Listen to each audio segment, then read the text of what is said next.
Police officers of Reddit, what was your, oh, shit, moment?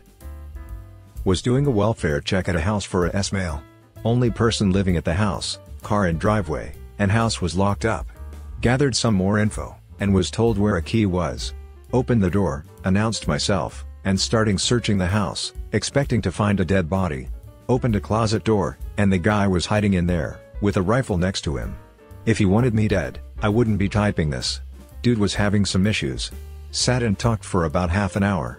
Told me he heard me, but didn't want to talk to anyone. Got him the help he needed. I pulled up on a teen, sleeping in a vehicle at the end of a country road. When I ran the license plate, I found out that he was reported as a runaway. The doors on the vehicle were locked, so I knocked on the window to wake him up. Once he woke up and realized what was going on, he shot himself in the mouth with a rifle he had hidden under his blanket. Rough way to start my shift. My brother committed S, and the cop who was called to scene has reached out to us many times over the years. He cut him down and tried to save him. My mom once made the remark, imagine if we had to cut him down. Thank you for handling society at its worst. We love and appreciate you. We were looking for a guy who stole guns from his ex and found him under a pile of clothes in a closet at a different house. Unfortunately, there was like 7 kids sleeping in the same room, so I start getting them out of there while my partner cuffs the guy who is pretending to sleep. We decide to drag him out, and I go to move the mattress to get it out of the way, and we find the stolen guns under where the kids were sleeping. My husband has been a police officer for over 20 years. One night, he was patrolling the downtown area when he noticed a purse someone had left behind. He opened the bag to check for ID and found a turd. Some lady took a big ass shit in her handbag and left it behind. He'll talk about autopsies and burned bodies, but that is the one story he would rather forget. Edit. Thank you for the gold and silver. I'm so happy my husband's story made so many of you laugh. Literal, oh shit, moment.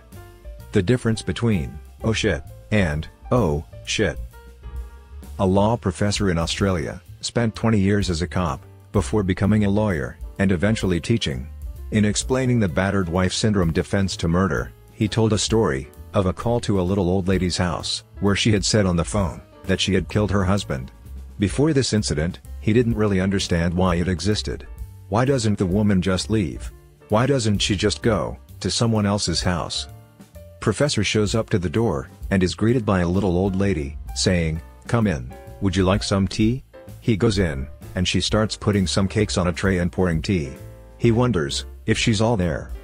He asked, "So, you said that you killed your husband on the phone, would I be able to see him?" She directs him to the living room, where the old man was on a lazy boy chair, bottle in hand, and a tomahawk in his skull. Meanwhile, old lady is asking if he takes sugar or milk in his tea. The professor said, at this moment he realized why the defense of battered wife existed. The drunk old guy had been beating her for years, controlled all the money, and didn't let her have friends. She had nowhere to go, even if she left him. So, on this day, after saying he was going to beat her if his sports team lost, she took matters into her own hands. He said, this was the moment he realized that sometimes there are situations where life doesn't make sense, and people take the only way they can see. Goddamn. What happened to the old lady? She was arrested and booked, but got no conviction, as the defense was a complete defense at the time. This happened August of last year, was about 1 to 2 in the morning, when a 911 hang-up call came in, where all that was heard was screaming and swearing. I was the closest unit, riding alone as my partner had been voluntold for another assignment that set of days, so when I got out into the area, I was initially waiting for backup. However, as I was walking up to the house, I heard several voices screaming. Rushing up to the house, the first thing I noticed was blood. Everywhere. The floor, the walls, the door, all covered to shoulder height. A distraught woman screamed and pointed me towards the living room. Once I get into the living room, I see a male and female on a couch, both covered in blood. The male had a massive laceration on his right forearm, and the female had taken a belt and snake-wrapped it around his arm to try and stop the bleeding. Seeing how the belt was applied, I knew it wasn't doing anything to stop the blood flow, so I pulled out my tourniquet, and as I prepped it, said to the guy, This is gonna hurt like hell, but it'll stop the bleeding. I applied the tourniquet just above the top of his bicep, and knew it was on properly, when he told me his hand had started to go numb. It was at that point, I noticed a second deep gash on his triceps, that went down to the bone. It took EMS about 15 minutes to get to the house, and the paramedic made it abundantly clear, that had I not applied the tourniquet, the male would have bled out, long before they were able to get there. In the end, turns out the guy had come home drunk, and forgot his keys. Climbed up to a second-story window and punched his way into the house, with near-deadly results. An S-girl was dropped off at the hospital. Myself and my colleague were there, escorting another prisoner from custody. This girl came and spoke to our prisoner. They'd never met before, but they were just making idle hospital waiting room chit-chat. The girl vanishes, not bothered. We don't know why she's there, who she is, we just assumed she'd gone somewhere else. After a while our prisoner says, that girl has been in the toilet a long time. Perhaps she's having a big poo? We laugh, and then realize, it had been a while. So, I start banging the door, no answer. Door locked. I unscrew the lock, and she sat there, wheezing, and not super responsive. My colleague goes for help, and a nurse comes and unzips her jacket, and she's made a ligature from a sock, and she's blue, and not breathing. I managed to cut it off, it was on tight, we couldn't get scissors in to cut it, and she's taken through to get checked, now breathing again. My partner goes with her. I'm stood by the door with my prisoner getting air. The whole thing is stressful. This happened in the middle of a busy A&E, ER for you Yanks, people are just looking at me. Next thing I know, a healthcare assistant is running out to me, because this girl is now becoming violent and my partner needs help. I can't leave my prisoner, and I can't leave my partner to get beat up. I chose to go for my partner. This girl is smashing her head into a wall, kicking, hitting, and trying to bite. It took 3 of us to get her calm. I barely managed to get the assistant's shout out, before going in. Radio signal is poor to non-existent. Luckily, the prisoner sat patiently in the waiting room, whilst we dealt with that. They weren't cuffed, they could have ran, and there was nothing we could do to stop it. On top of all the stress that day caused, I didn't really have the oh shit moment, until I was in my car on the way home, and I realized, a girl nearly died 5 feet away from me. I wouldn't have known, if it wasn't for the prisoner paying attention to where their new friend went. As a rookie, I was responding to an alarm at restaurant that was supposed to be haunted by a woman. The first officer that arrived was an older officer that didn't do much and didn't ever get excited on the radio. As soon as he arrived, he asked for a second unit in a high-pitched tone. As I pulled in, he had his shotgun out and he was leaned up over his hood. My first thought was, oh shit, someone is breaking in. When I ran up to him and asked, what's up? All he said was, as he pulled up, and his lights hit the building, a woman jumped off the roof, and disappeared. He was clearly shook. Me and another officer checked the building, and found no evidence that someone had been there. It made an impression on me, and I never went back to the restaurant at night, without another officer. Dad is a newly retired cop, 30 years on the force. He has a couple jams that he has told me, last one is pretty sad, so, if you have any type of S tendencies, consider this a trigger warning. 1. While working as a patrolman, he had a couple encounters with people high on PCP. The first was a lady who cut her entire anus out and ripped the inside part out. She woke up the next day with no recollection of what happened. She will have to be on a colostomy bag for the rest of her life. 2. Another PCP story. Guy was butt naked in the middle of the road, sweating profusely. For those who don't know, PCP raises your body temp, so people get naked because they're hot. The guy used a broken glass bottle to cut his genitalia off, balls and everything. He ended up bleeding out before EMS arrived. 3. Sad one. Thanksgiving morning, Dad worked a night shift and was home by 6 a.m. I came to the kitchen to help cook for Thanksgiving and see him staring off into space, something bothering him. Turns out, there was a bad car accident, and the car caught fire. The woman inside was stuck because her seatbelt had melted to her. Dad went to pull her out, and described how her skin had just crisped over, so, when he pulled on her to free her, the skin just kind of peeled off. They eventually got her out, but she had suffered severe burns, and was permanently disfigured. Dad has ended up getting burned up pretty good too, on his arms. She ended up surviving, but took her life About 6 months later. That one my dad couldn't really ever shake. I think he blames himself for not getting her out sooner. That kind of heartache comes with the job, I suppose. Anyway, those are some memorable stories. He's got tons more, but those 3 come to mind right away. I was a rookie cop in a small town. I was driving to a check on a report of a large group of kids causing a disturbance at a school parking lot late at night. I realized I had not tested my PA speaker, which I planned on using to disperse the crowd. On my way to the call, slowly rolling down a residential street at 2 a.m., with my windows down, I decide to tap my PA mic a couple times to check it. First 2 taps, can't tell if it's working. I slow down. I tap the mic several more times. Definitely hear the loudspeakers that time. At that moment, I hear, "What the F are you doing?" I look out my passenger window and see this old dude sitting on his porch in his underwear, looking pissed. Our eyes locked. I realized I had no decent excuse for clicking my loudspeaker in a quiet neighborhood in the middle of the night, so I didn't say anything back to him, and I floored it up the road. Definitely a no shit moment at the time, maybe different than what OP is looking for, but I get tired of traditional war stories. The awkward on this encounter was through the roof. Witness to autopsies.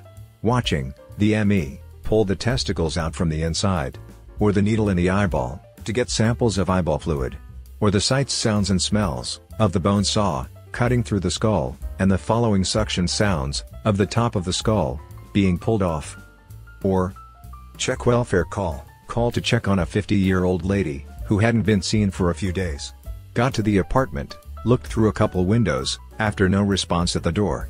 Last window I checked, had to try and get my bearings while looking through half-open blinds. Realized she was there dead in bed, eyes open. I have seen plenty of dead bodies prior to this call, but that one gave me the heebie-jeebies. Or another dead body call. Died in his sleep. I had been in the bedroom for a couple of hours, making notifications and requests for remains removal.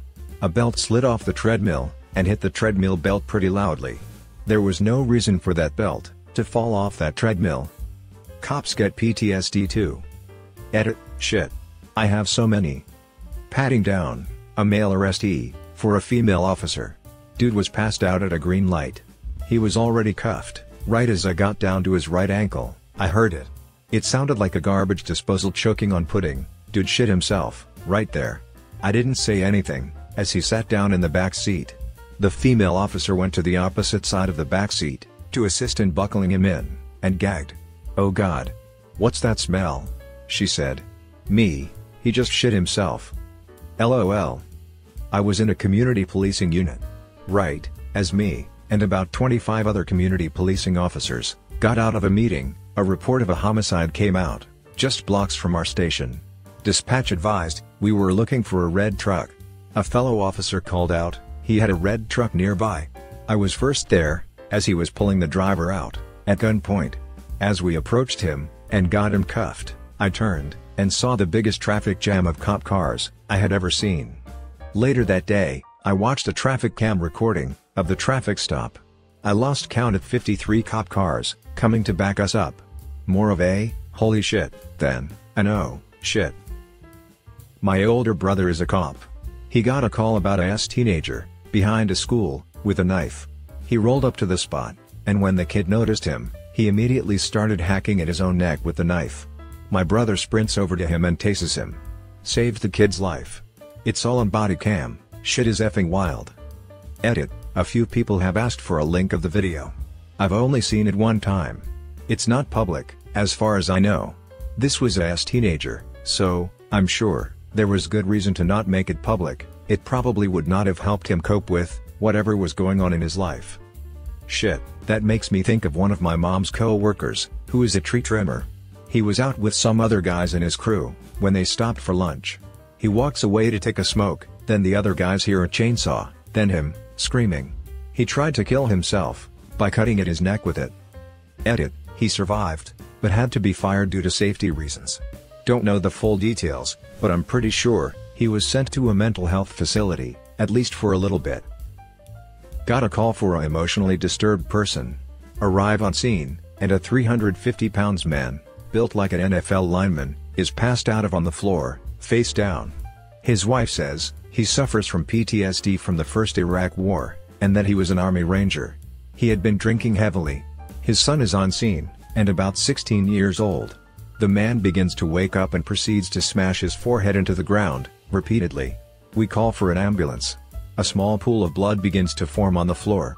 The wife grabs a rag, and goes to wipe it up, when this guy's head jerks up real quick, his face contorted in rage. He grabs the wife by the neck, and throws her clear across the room, onto the couch.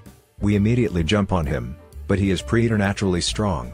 There are 4 of us, and we are each fighting one limb. The kid jumps in, and helps us get 2 sets of cuffs on him, because one set was not wide enough to connect his wrists behind his back. I ride in the ambulance to the hospital with him, while he glares at me angrily, reciting his military registration number, and telling me I won't get any information out of him, and that I'm a towelhead. I don't remotely look like I am from the region. The entire ride, I hope that he doesn't break out of the cuffs. If I'm being honest, I'm not sure we would have gained control of him if the kid hadn't helped. Was a police intern, maybe about my 2nd month in. I got to ride around and help with traffic stops, and basically just help the officer on duty. Fairly small town, nothing ever really happened there, mostly just drunks and domestic calls. One afternoon, I was with a cop new to the force, fresh from working in the prison. Great guy. Anyhow, we are running a speed check on the outskirts of town, and find a guy on a motorcycle speeding with no helmet, illegal at the time. Hit the lights, pulls over with no incident. We get out, guy doesn't even turn around, barely answers the questions through his teeth. Back to the cruiser and run his license. Comes back with several out-of-state warrants, with a bullet attached, due to an armed assault against a police officer. We both looked at each other, and back at the dude on the motorcycle. Officer immediately unlatches the shotgun from the center console, and hands it to me. "If you know how to use this thing, use it," was all he said. Oh shit. Without notice, other officers from surrounding towns are already lining up behind us, thank God. Dude was thankfully tired of being on the run, and was ready to turn himself in. He went in, without incident. Kid drowned at a local pool, so I had to tag along with the ambulances for an investigation. I got there first, and saw his father holding him crying, and my heart sank. I ran over there, and tried to perform CPR to the best of my ability, for about 10 minutes, before the ambulance arrived. He woke up, right as it pulled onto our street. I proceeded to visit him in the hospital, and now he swears he wants to be a police officer. Was on a traffic stop. My sergeant came and backed me up, due to having to possibly tow the vehicle. My sergeant's vehicle was behind mine, and we were both in the right lane. My sergeant was sitting in his car, and I exited my car to go talk to him. As I walked closer to his car, I heard a vehicle's engine rev all the way out. But I couldn't see it. For a split second, I knew what was going to happen, and oh shit, but couldn't react fast enough.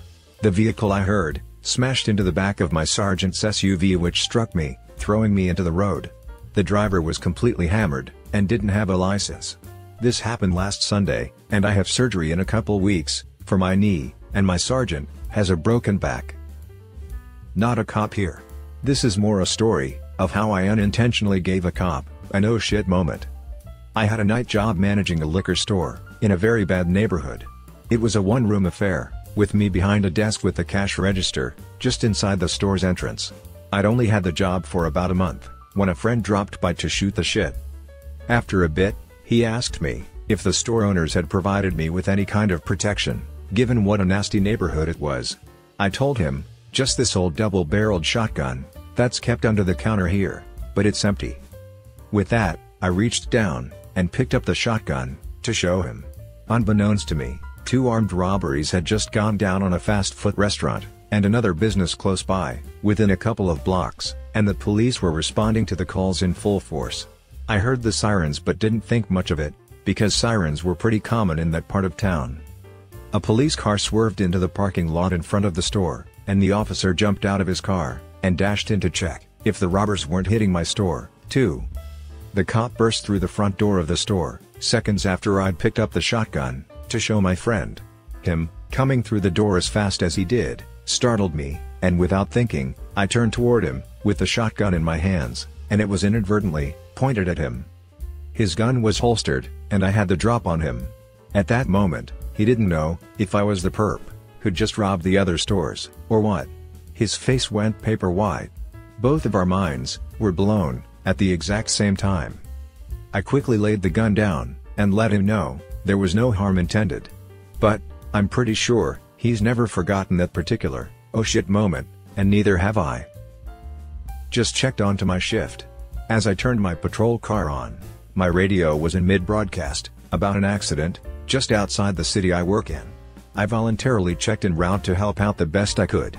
While heading there, I was informed that it was actually closer to the next city over, but that I would still be the first one there. I was then told it was a head-on collision. I arrived on scene about a minute later. It was in fact a head-on collision. 5 people from one vehicle were not wearing seatbelts.